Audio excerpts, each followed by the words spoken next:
surgery is a Durham woman's last option to fix problems with her back. I got to get the operation. It's a matter of, walking and being comfortable.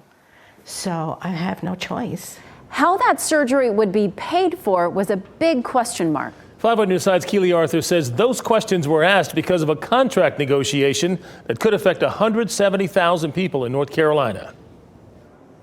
Hospitals and insurance companies negotiate new contracts every few years, just like your favorite NFL team and their players on their roster. Sometimes the new deal gets done and you never hear about it. Other times it comes down to the wire or the deal expires, and it's at those times where the patient starts to feel the effects.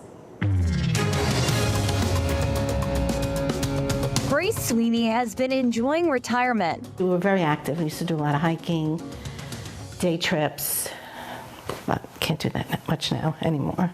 That's because a back injury 7 months ago has her moving gingerly today.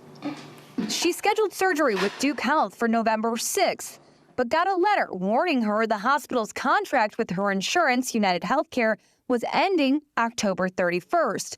When she called United to find out what that meant, she says she was told Duke would be out of network and the nearest in-network facility was in Goldsboro. Goldsboro, about 70 miles away from you. I said, excuse me? I said, it can't be. Sweeney spent days making calls trying to keep her surgery plans. And it was very emotional and really hard because, what do I do? Do I put up my operation? Do I remortgage my house because I got to pay out of pocket? How much is this going to cost me? Finally, she confirmed her indemnity plan would cover 80% of her out-of-network costs, the same she expected to pay in-network. We don't want patients to be in the middle of this. Duke Health COO Dr. Thomas Owens couldn't talk specifics, but said they're working hard to reach a deal with United. So we're committed to lowering cost of care. But for each part of the care we deliver, we want to be fairly reimbursed so that we can cover the cost of the services that we're delivering.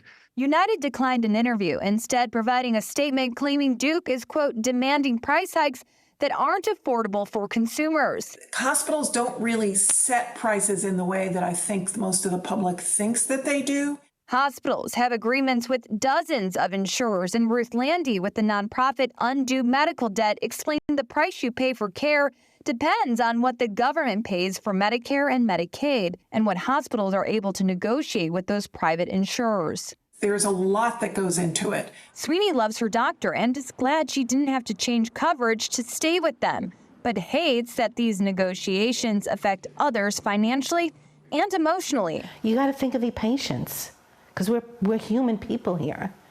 And it's more than just about the money issue of it. It's not about the numbers. It's about the people that need to have health care.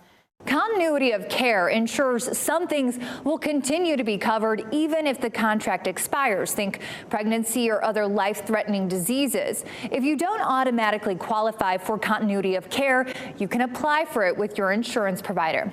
Keely Arthur, 5 on Your Side.